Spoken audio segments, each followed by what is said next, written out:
Hey everyone, I'm back. This is your girl Schoolboy, and I'm coming to you with another episode of My Thoughts. So we had a couple things that happened this week in terms of what's going on in social media and some top stories that I just wanted to touch on a little bit and give you my view and commentary. But before we get into the video, if you could do me a huge favor, if you can like, comment, and subscribe to the channel, that would definitely help us out over here. And I appreciate all my new scholars that have added themselves to the family. I appreciate all of you. So let's just jump right into it. One story that kind of perplexed me I came across was, I guess Bow Wow was out here calling out people for owing him 7 G's from a dice game about 2 years ago. But instead, I guess the guy he's not friends with anymore, instead he's harassing the girlfriend online to get in touch with him about the money that's owed. My thing is, my dude, you were just on an episode of Growing Up Hip Hop Atlanta, hanging out with all of your hanger-oners that, I don't know, for some strange reason are still riding your coattails in Miami, flexing on a yacht, paying for hotel rooms, throwing up money, drinking. I mean, hotel fees for people smoking in the hotel room. I mean, come on, my dude. You were the same guy a few years ago that had to get his child support reduced. Is that? And the same guy who talked about saying that they would never ever do reality TV because that would be lowering his standards. Look, dude, you haven't had a hit in years, and we understand that. But it sounds like your mom probably screwed over your money when you were younger. And that's the reason why you're in such financial straits and doing a reality TV show at 30. What, I'm 34, you're 33, and you're still acting like you're 13. So I kind of get your dilemma. Finances ain't right. So now you on TV trying to make it work. I get it, my dude. But you look crazy. You look crazy as hell. Because now, in further news, you look impressed. And then today, we see you while we in a panoramic. You out here throwing a concert in Houston. Go figure that. And nobody in the club has masks on, of course, because you're in the club and you're drinking. And so who wants to use their mask as a chin strap? I guess nobody does. So, and let's be real. I think they would have came to the club regardless of you being there. I mean, no one wants to hear you listen to your nostalgia hits from when the last time you actually had a hit album, and that was with Jermaine Dupri. You haven't had a hit album or a hit song in years. You're just one of those fallen stars that was a teenager. When it came to crossing over, you just didn't do too well. You weren't successful in that. And unfortunately, you're kind of paying the price, dude. And moving on from that, because I don't want to talk about him too much. The brokenness might rub off on me. I heard that Jussie Smollett's troubles. Remember, this is the guy that very much so lied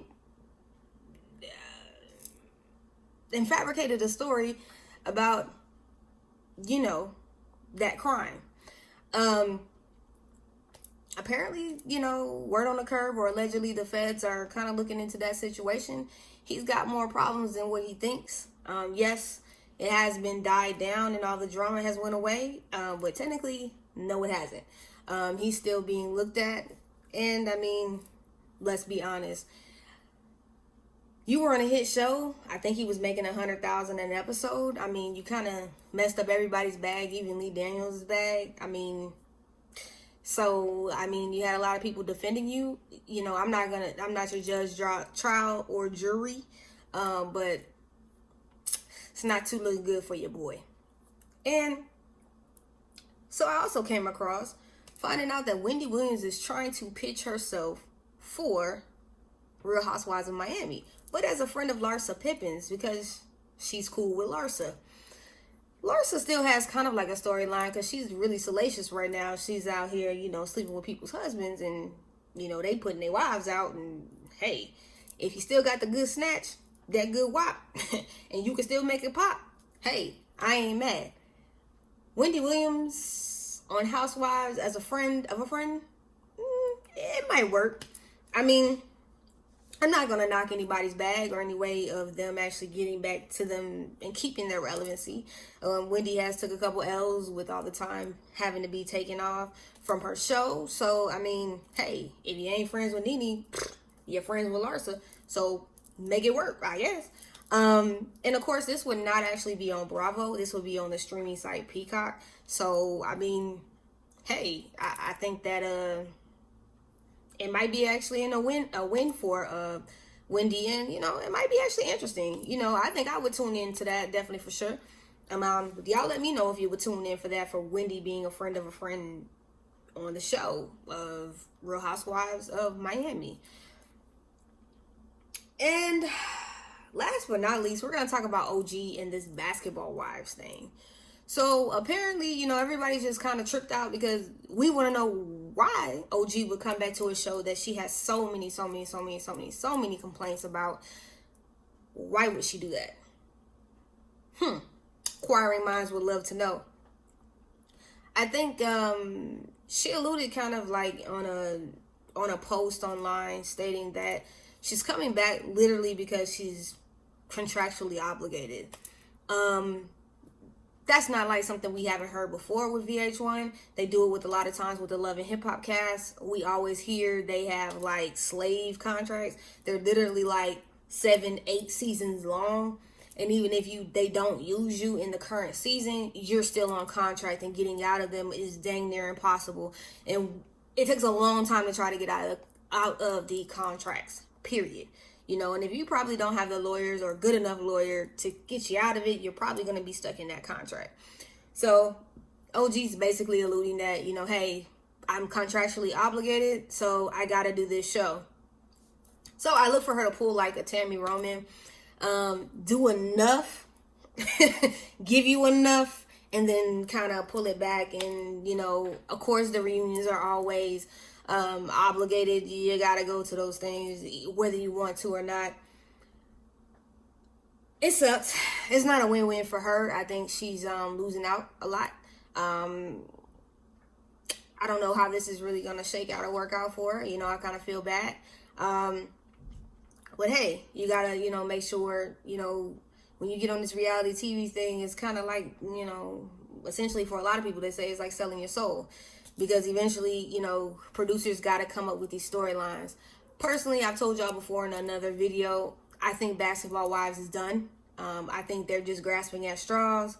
I don't know how long VH1 has a contract with Shawnee O'Neal to try to push this show. I think this is season 9. To me, I believe it's gone long enough. But, hey, what do I know? I'm not a producer. So those, oh, and I almost forgot before I get up off of here. REGINAE and LUCCI. So she puts this message up saying Lucci's cool, you know, it's all good. He's in jail, he's locked down, but she's going to hold it down for him. Young, dumb, you finish the rest. I think this is just tragic that this young lady is gonna sit here and wait for a dude. My question is, okay, while he was out here, you know, quote unquote making the, you know, catching the bag, was he paying his child support? Does he have property out here that these leased houses and these leased cars and all this stuff? Who's gonna pay for all this stuff? If REGINAE is really gonna pay for all this stuff, I mean, we're just gonna leave it at that. And, you know, hey, she's young, she's gonna make mistakes. But eventually she needs to grow up and kind of learn from them. But hey, that's life. Well, that's all I got for you right now. I love you guys. And once again, I appreciate all the new subscribers. Keep liking, keep sharing, and keep enjoying the content. I will see you guys soon in the next video. Bye.